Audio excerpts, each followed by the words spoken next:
sir.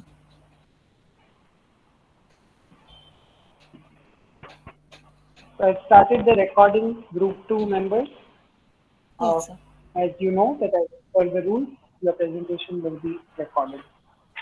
Sir, can you see Yes, the? Nikita, your screen is visible. You will have to just zoom into the part where Yes, uh, sir.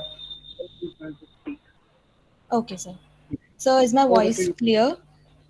Yes, it is. Okay, so I'll start it. So a very good afternoon to one and all present here. I, Nikita Das, roll number 7506, along with my friends Sahil, Ivika, Parth, and Arvind, are going to present a poster on lower respiratory tract.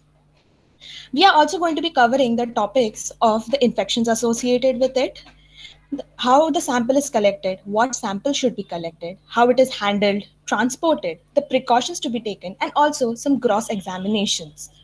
But before we jump into the topic, let us first get a quick overview about the lower respiratory tract.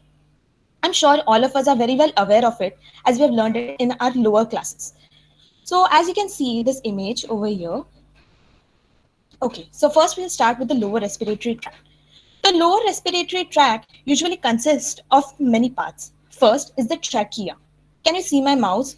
If someone could just reply, can they see my mouse? Yes, Yes, Nikita. Nikita. Yeah, we Okay, can see the person. great. Yes. Thank you so much. The first part which we are going to be covering is the trachea. That is the windpipe, which is just located below over here, below the larynx. It is less than an inch in diameter and it is mostly cartilaginous. Okay, so the transfer of air during inhalation and exhalation takes place through this trachea. It is acting as the windpipe. So basically, it just transfers the air in and out of your lower respiratory system. So this cartilaginous ring is providing a support over there, and it also prevents you from over expanding or collapsing, especially when you are sucking through a straw very hard a liquid. Okay, so that's not going to be over collapsing over there. Okay, next after the trachea, which is continuing a long pipe over there, as you can see, that is the bronchi. That is the passage through which the air is going to reach both the lungs. The bronchi is further subdivided into many secondary and tertiary regions. That is, as you can see, these are small divisions that are taking place. If I zoom in, they are going to be dividing into the smaller secondary and tertiary bronchioles. They also basically have the same part as they are going to be exchanging the gases, that is, the oxygenated and deoxygenated, to to aid the respiration. Okay, so next, after the bronchioles, that is the secondary and tertiary bronchioles, there comes a small alveoli over there. Now, what are the alveoli? The alveoli are nothing but over here, as you can see, they're the small balloon bags, you can say. Okay, they aid in the respiration. Okay, there are hundreds and millions of alveoli present. Okay, so they're continuously functioning. The basic functions of these alveoli, you can say, as you can see, they are closely related to the blood capillaries. They are usually functioning at a great extent to diffuse oxygen from the external air, that is the oxygenated air. They diffuse this oxygen into our blood capillaries, so we get supplied with the oxygen rich blood. Next, the deoxygenated blood, as you can see from over here, both the blue and red color, you can see the deoxygenated blood, which is carrying the carbon dioxide. The carbon dioxide diffuses out and it is exhaled out of the lungs. So this aids the respiration. All this is catered into these two big lobe-like structures, that is the lungs. Okay, the lungs are, they are going to aid in the respiration process. They are responsible for the gaseous exchange. Okay, so they are basically during inhalation and exhalation, they contract and relax, which aid in the respiration. Now, if that is mostly about the lower respiratory system, but if we focus on one more thing, that is the diaphragm. Okay, that also plays a very major role in the lower respiratory tract, that is aiding in the respiration. Now, this diaphragm, as you can see, it forms a small base over here. This will over here, this gives a better picture if you can see the diaphragm over here. Okay, the diaphragm separates a thoracic region and the abdomen region, and it provides a floor to the thoracic cavity.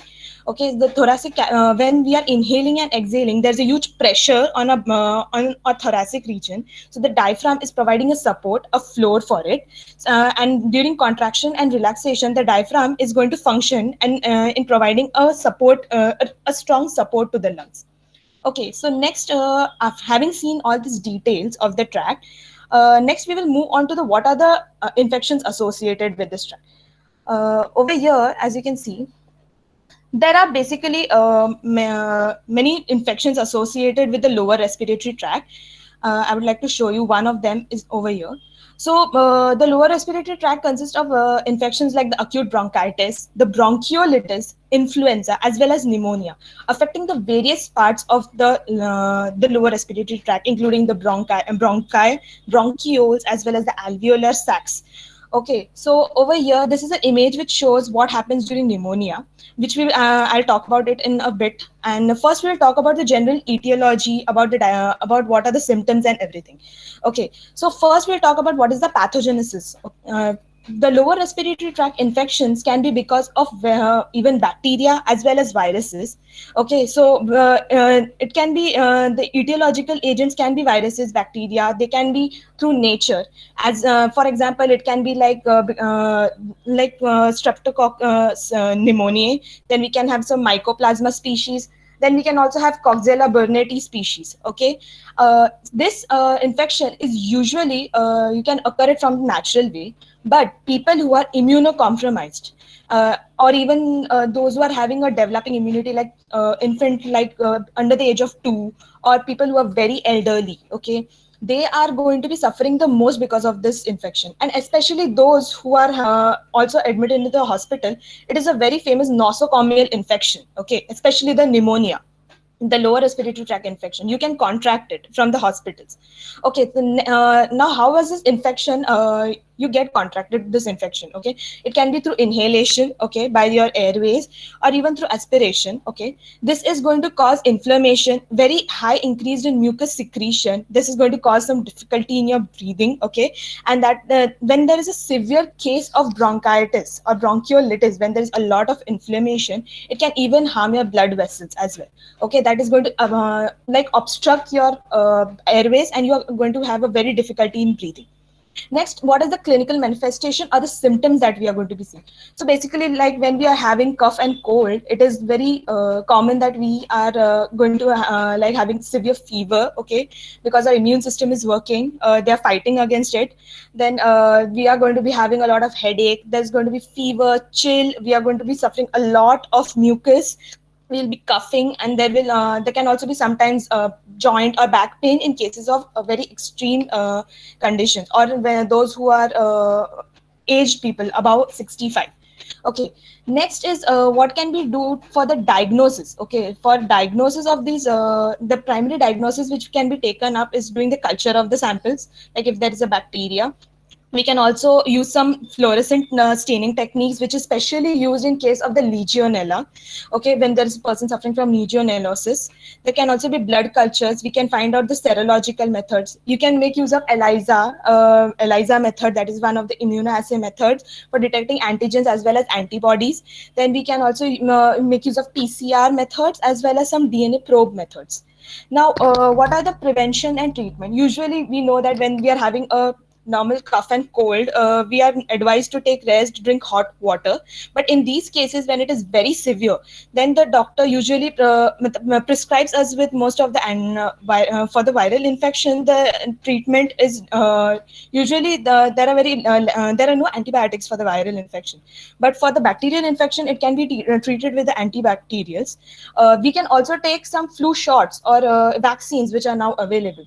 So saying about the vaccines, you can now see over here on the screen. Okay, this is the left image. We can say this is what happens when a person get infected with pneumonia. It really directly attacks the alveolar sacs. Over here, we have got one graph which states that from for the last 15 years, we can see that how many people are getting really affected by the lower respiratory tract infection. Okay, so this is the graph it's showing. It is gradually reducing, which states that due to progress in the medicines as well as science, we are gradually overcoming this. But however, people are getting infected, so they need to take care and they need to be safe from this infection, as this can also lead to a major life threat. So next, I request Sahil to continue with the samples and how the sampling process is conducted. Over to you, Sahil. Thank you, Nikita. Okay, so first I'm going to talk about which all samples you can collect. For lower respiratory tract diseases, one can collect bronchoalveolar fluid sample, which covers the alveoli of the lungs as a thin film. Then we can collect the tracheal aspirates, the pleural fluid, which is a fluid between the tissues that line the lungs and the chest. And the most important sample, which is of utmost clinical importance, is the sputum sample. So in some cases, such as pneumonia, blood culture samples can also be useful. Blood culture should always be obtained during the acute phases of pneumonia. So the Streptococcus pneumonia may be recovered from the blood in 25 to 30% of the patients with pneumococcal pneumonia. Often when sputum cultures are negative, although the blood culture is not sensitive for detecting the etiologic agent for pneumonia, it is highly specific. So now there are ways of collecting these samples which we are going to discuss. So let us start with how sputum samples are collected. So basically there are two ways in which sputum can be collected. The first is the expectorated sputum, which is the simplest and the least expensive method for the diagnosis of LRT diseases. So the patient should not have ingested food for 1 to 2 hours before expectoration, and the mouth should be rinsed with saline or water just before the expectoration. The patient should be standing or sitting upright by taking a deep breath, should cough as hard as possible. The sputum brought up should be spit into the screw cap container and send the container to the lab immediately. In the induced technique, production of acceptable sputum is done using postural drainage and thoracic perfusion. Breathing of aerosolized droplets of a solution containing 15% sodium chloride and 10% glycerine for approximately 10 minutes or until a strong cough is induced.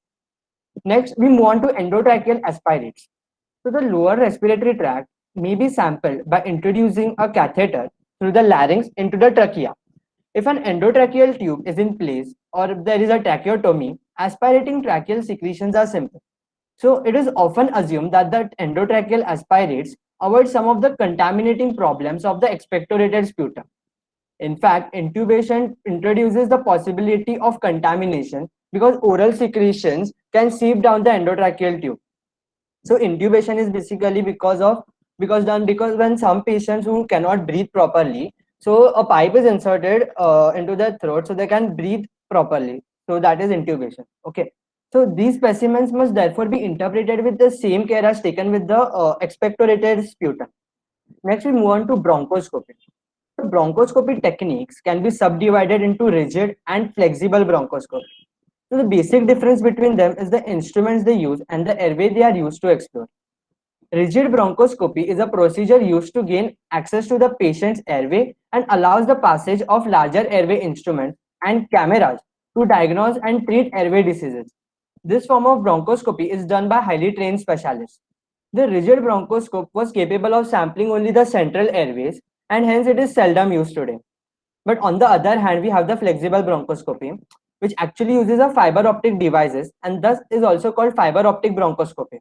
It is the technique that we frequently use for obtaining transbronchial biopsies, bronchial washings, bronchoalveolar lavage and brushings, and particularly with patients having lung abscesses or other suspected deep pulmonary infection. Next in the list is the bronchoalveolar lavage. So it basically involves injection of 30 to 50 ml physiologic saline through a fiber optic bronchoscope through an end tube into the peripheral bronchial ramifications. The saline is then aspirated and submitted for smear preparation and culture. The next technique we are going to see is the most invasive technique of all, called the open lung biopsy. A small wedge is resected from the lung in which the disease process may be studied histopathologically, that is in the tissue itself, and microbiologically. Do note that this technique is only used when in extreme cases when all the aforementioned techniques have failed to give result. So now Ivika will brief you about the transportation of these collected samples. Over to you, Ivika. Thank you, Sahil. Okay. So now let's see how specimens are transported to the lab and stored. Now, in case of transport of sputa, endotracheal aspirates, and auger suction specimens, it must be received and handled by the laboratory after collection as soon as possible. Sputum specimens are stored at 2 to 8 degrees Celsius until the samples are transported or processed by the lab.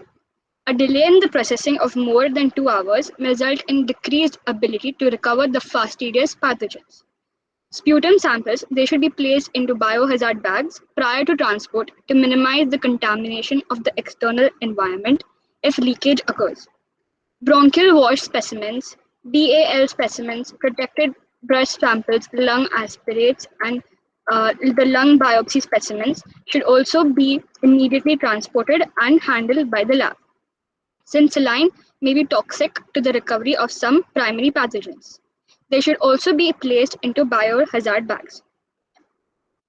Being a microbiologist, patients and the samples, they need to be diagnosed, and so they are our priorities. Thus, we need to take precautions in order to get the best sample possible for diagnosis. So what's the first thing you would do? Since we are dealing with the lower respiratory tract, make sure to follow the standard precautions, which include wearing gloves, proper clothing equipment, practices to ensure um, respiratory hygiene, sharp safety, and effective management of sterilization and disinfection of the equipment and the environmental surfaces. For samples, they need to be collected in sterile containers and labeled appropriately. A suitable sample with enough volume should be taken for the best results. So now for the healthcare providers, they should perform a site and activity specific risk assessment to identify and mitigate the risks.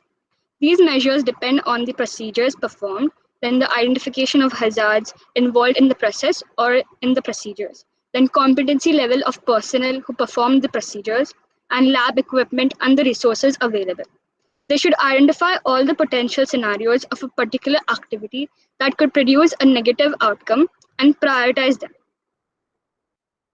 based on an evaluation of consequences of each of those identified risks. And thus, they should determine the most appropriate control measures and how it will measure their effectiveness.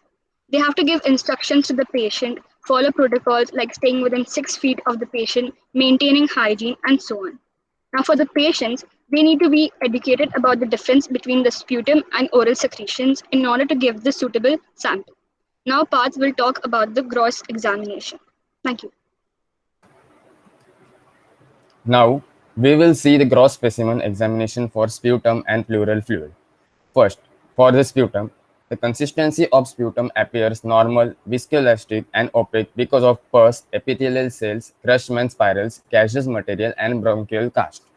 As you can see, various types of sputum colors are seen in the samples. First, yellow color is seen if the sputum sample has a pus or epithelial cells. Green color is seen if there is a presence of Pseudomonas in sample. Rusted color is seen in sample if there is infarction and presence of pneumonia. And if one who have TB or a malignancy will observe a bright red color a sample. As you can see, one who has a lung abscess or cavity will get a putrid sample, and there will be no odor for a normal sputum sample. Now, for pleural fluid, a blood pleural effusion suggests trauma, malignancy, or pulmonary infarction. A pleural fluid hematocrit greater than 50% of blood hematocrit is good evidence for hematothorax. Specimens that are turbid, milky, or bloody should be centrifuged and supplementally examined. If the float is clear, the turbidity is most likely due to cellular elements or debris. If turbidity continues to exit after the centrifugation, a chylous effusion is expected. Now, for specimen storage and processing, Arvind will explain. So now that we know how this specimen is collected and the precautions that are to be taken for the same, let's look at how these specimens are stored and processed. Sputum specimens are specifically stored at 2 to 8 degrees centigrade until samples can be transported or processed by the laboratory. A delay in processing of more than 2 hours may result in a decreased ability to recover fastidious pathogens like Mycobacterium tuberculosis.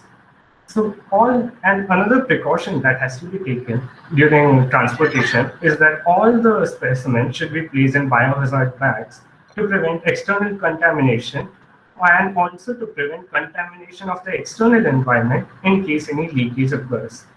All the respiratory specimens are to be processed in a BSL-3 facility, and this is because we are working with a respiratory sample and we cannot allow aerosols in the lab. It might contaminate the air, and the staff might get infected.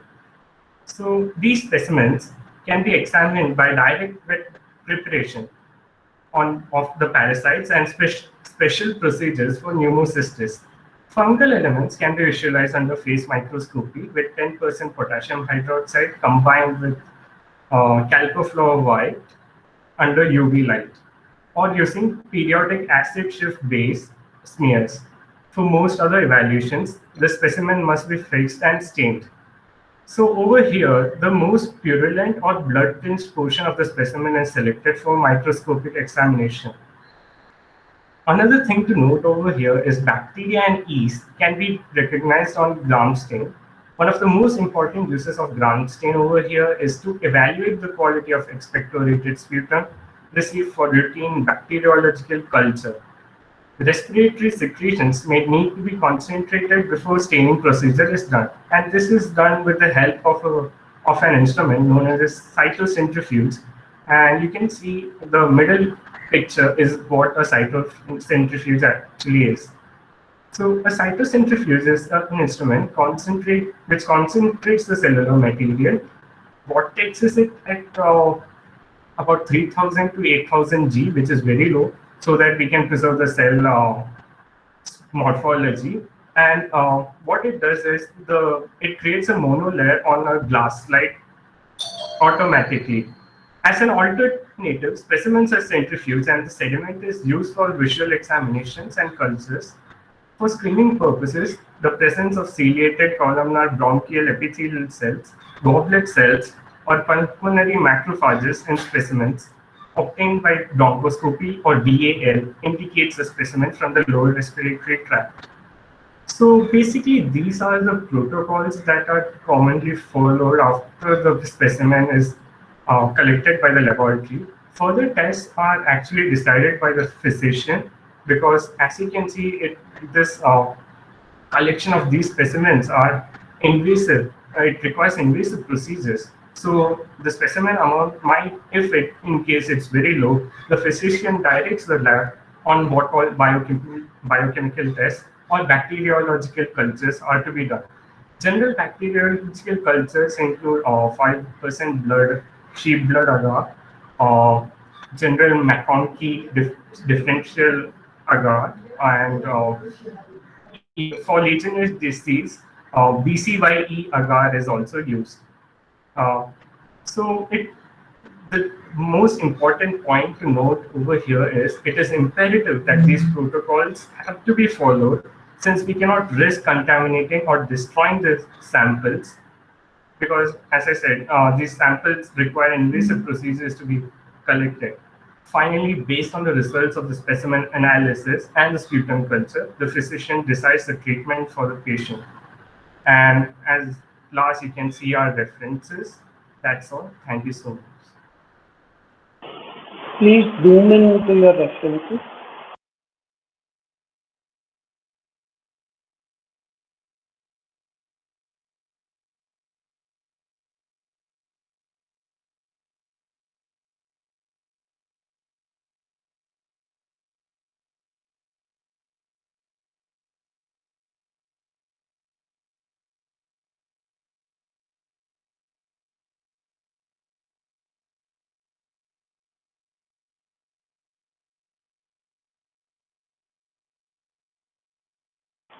Okay, questions? Students, if you have questions, please start putting it in the chat box. Till then, I will start asking few questions. I will start with Ivika. Ivika, when you are storing the samples, let us say that you want to store the samples for some amount of time, are there any chemicals that you would want to add to the samples to preserve it?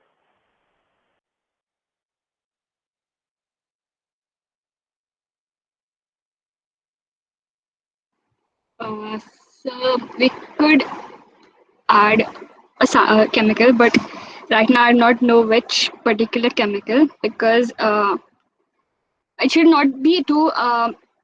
The, it should not cause any harm to the pathogen before diagnosing it. So it should be a relatively what do you say, medium kind of chemical which will not affect it too much.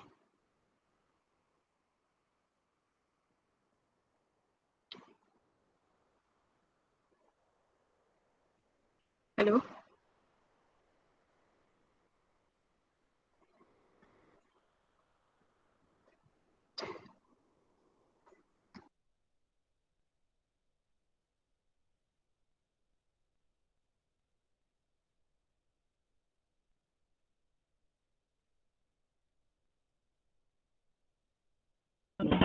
Okay, okay.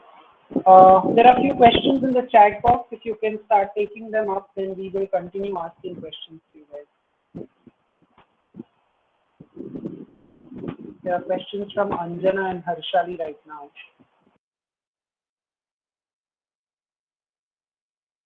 So Harshali, I think I can explain. So postural drainage. I mean, these two are the techniques in which we can like spit out the sputum effectively.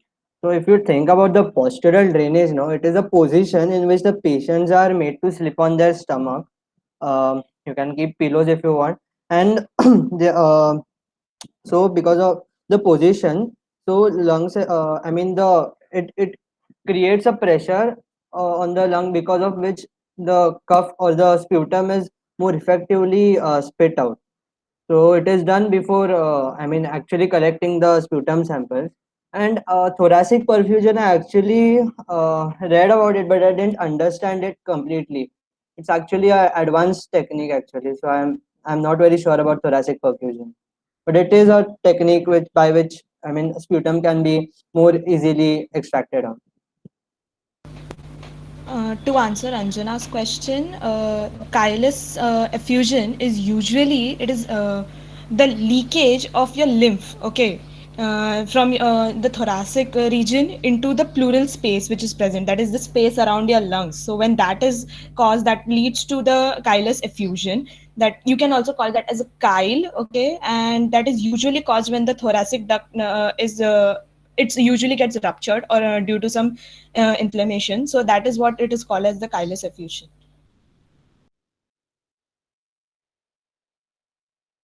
Akhil, to answer your question, McConkey's agar is used to differentiate between gram-negative bacilli.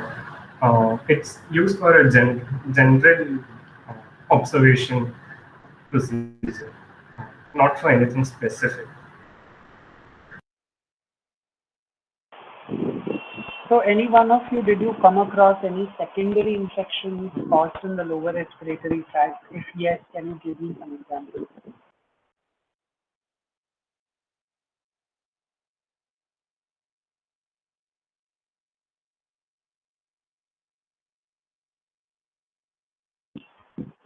Was I audible?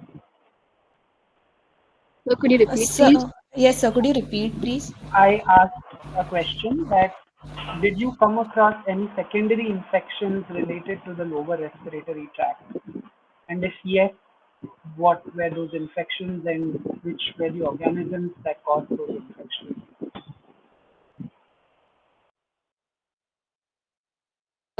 Sir, actually, the cystic fibrosis, but since it's not a disease, it's a genetic illness, like you said before.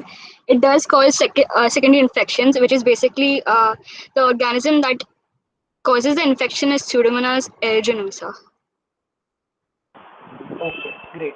Nikita, can you tell me what is COPD? Sorry, sir. Could you please repeat? What is COPD? Chronic obstructive pulmonary disorder. Oh, yes, sir. Surely, sir. I'll just use my. Just a minute, sir. Where is it? Yeah. Yes. So the chronic obstructive pulmonary disease, right? So you're saying. Yes.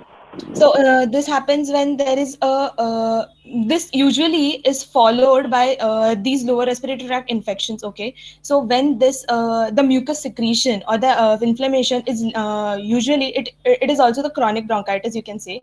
Usually when the mucus secretion is it like increases to a very long level, like it exceeds more than from 2 to 8 weeks. It people are, they are not getting cured, and there is a thick layer of mucus on the in the lower respiratory tract, especially the bronchus region, the bronchi, the bronchioles. That leads to a very serious condition. The person is having the difficulty to breathe. The person needs to be hospitalized. That leads to the situation of chronic obstructive pulmonary disease. The person is continuously suffering from. There is a lot of mucus. The person it leads to the function of respiration is not so efficient that time. The person needs some external source of respiration to be given. Okay. Sahil, you spoke about withdrawal of pleural fluid. Yes, sir. What is that done for? So it is basically because pleural fluid sometimes contains organisms. I mean the uh, pathogens of the lower respiratory tract. So it is done through a technique called as 1 minute, sir. Let me. It is done by the technique called as thoracentesis. Thoracentesis. So the fluid is collected by the needle aspiration between the lungs and the chest wall. So because of that, the organisms that are present there, means hiding over there, can be easily extracted. Sometimes we need to use that. Okay. There is a question from Akshay in the chat box if any one of you wants to. Yes, sir. Akshay, yes, it is possible. But for that, before, as Ivika said, we need to educate the patient first that we need the sample. So you have to cuff the sample well. Okay, you can't give just oral samples. So if this, yes, this will see the if we would say that basic tests like if staining and all we consider, it will affect if we have very less sample, then we can't move ahead for further analysis. But now nowadays we can say that we can use PCR if the sample we can to get even if we have a fair amount of sample, then we can make use of PCR to detect. So that is one technique which we can use. Adding on to, so can I add on to what Nikita said? So, also the laboratory technician has a full right to reject the sample. In case if the sample size is low, he is allowed to write a report to the concerned hospital that the sample size is low and they need a higher sample size to do all the tests.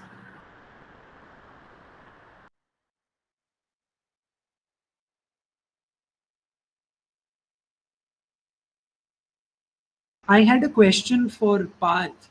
Parth, you mentioned about colored sputum and its association with the causative organisms.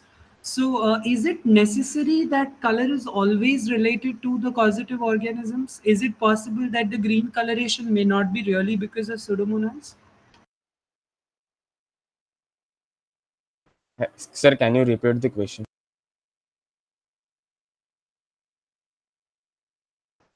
Parth, are you speaking something?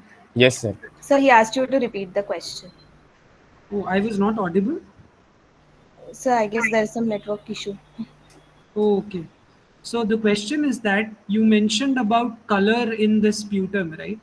Yes, sir. So, is it necessary that the color that you see is because of that causative organism only, like green coloration? Is it necessary that when you see a green coloration in sputum, it is Pseudomonas? Yes, sir. Uh, Are you sure? yes, sir. Like, always green coloration indicates Pseudomonas only. Yes, sir. As I have read such papers. They are showing that Pseudomonas, when there is Pseudomonas in sample, it will show the green color.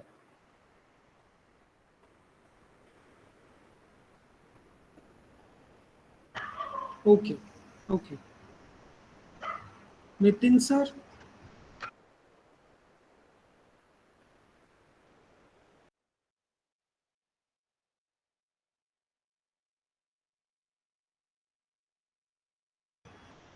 Parth, there is a question for you in the chat box. Yes, sir.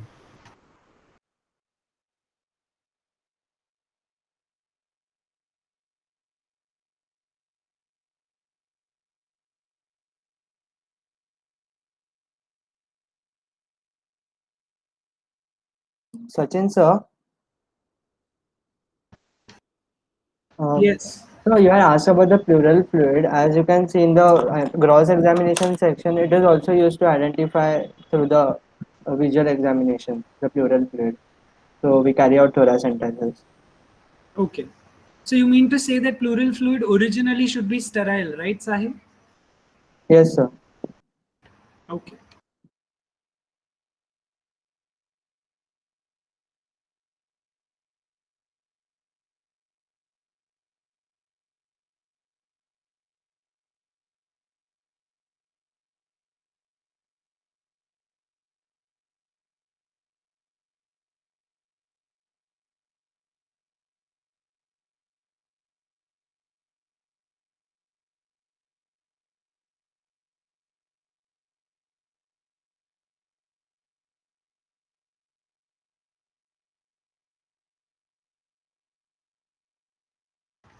Parth, do you Yes, have sir. answer to the question? So no, I have no idea about it. Anyone else wants to answer it in the group?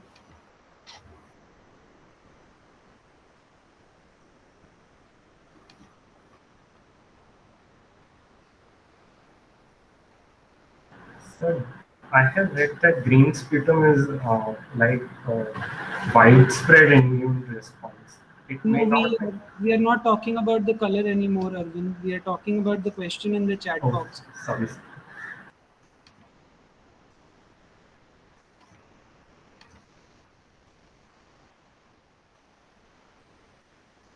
Anyone wants to answer? No one knows how to process the rest of the sample which is left behind.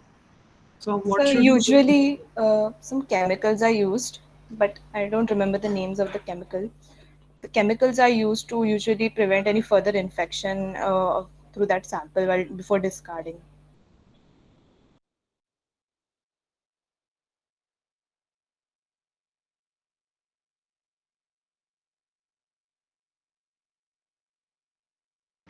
Okay, that's it from my end, Nitin sir. Yes, I think one last question he has put in the chat box. Samples collected in case of COVID-19.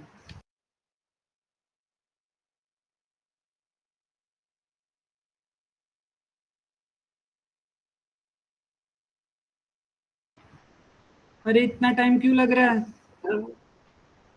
Yeah, a nasal swab, right? With when you insert a nasal, a swab with saline onto it and insert it into the patient's nose, and then do the PCR test. But Only I, nasal swab. No other sample is there. You have only a nasal swab. अरे इधर किसने Covid test नहीं करवाया क्या आज तक? The throat swab. हाँ. A nasal swab is usually for the rapid test, huh? No, they take both. Like I Nasal, they like when take I went nasal for as my well test. as throat swabs. Like when I went for my test, they took only the nasal swab, No, like it's for a the rapid rule. test. It's a rule that they have to take both the nasal swab as well as the throat swab. even my granny did a nasal swab, and when I asked the doctor if PCR is like better, he said that PCR is not useless these days. It's better to do a CT scan. So I don't know. That is, see, the CT scan is going to tell you the state of the infection, the intensity of the infection. Okay, but PCR is essential. You cannot uh, neglect it there. So both the swabs are essential. I'm shocked that you guys had to think about what is the sample to be collected for COVID. Please गलती से भी किसी को मत बोलना कि तुम microbiology के थर्ड ईयर में हो अगर तुमको ये अभी तक नहीं पता तो. The CT scan is going to tell you if you have those glass bead like structures which have developed in the chest, which indicates what is the intensity and have you reached the state of COVID pneumonia. Okay. So no doubt that whenever you are tested positive, you have to get your CT scan done because you want to see the state at which your lungs are in, right? But then PCR is one of the basic tests that you have to perform. Okay. Fine. I think that is it from our end. You can stop presenting again. Nikita, please convert this to JPEG and forward. Also, if Yes, the sir. institute and department name, I didn't check that time. If it's there, it's okay. If not, please include that and then submit the PDF. Good job, both the groups. We will meet tomorrow and we will continue with the presentations and also the experiments which are lined up for tomorrow. Okay? Sir, I had a question. Yes. Sir, can you like throw a little light on like I was reading about it, and uh, when I was reading about the diagnosis, they said I even mentioned about some fluorescence used for Legionellosis detection, and even an ELISA technique used. But then, as I was going through the papers, they said that fluorescence fluorescence antibody technique, that is they are making use of that for Legionella. Like, is that different, or they have incorporated that thing? So what your question is, Nikita?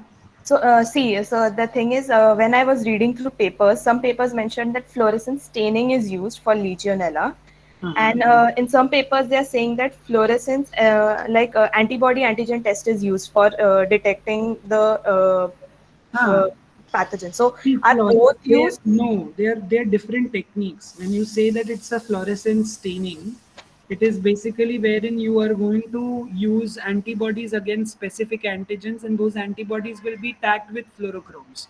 Okay, so these antibodies will go and bind to the specific antigens on Legionella, and if they are bound there, then you use a fluorescence microscope. If the Legionella organisms are present in your sample, only then you will see a fluorescence, right? But if you do a normal antigen antibody test using fluorochromes, you can obviously replace the tag with any other enzyme substrate interaction or even radio labels. It's just like a normal ELISA. But if you're making use of fluorochromes, you will have obviously have to use laser or light of an appropriate wavelength which excites your fluorochromes to give out fluorescence. So the only difference is that there you are trying to observe the organisms microscopically, while a normal antigen antibody test using fluorochromes as an indicator is going to work like an ELISA to tell you if the organism is present or not. So the difference is a visualization, visualizing the organism and visualizing just as a positive or a negative test. That's it. Okay, sir. Thank you.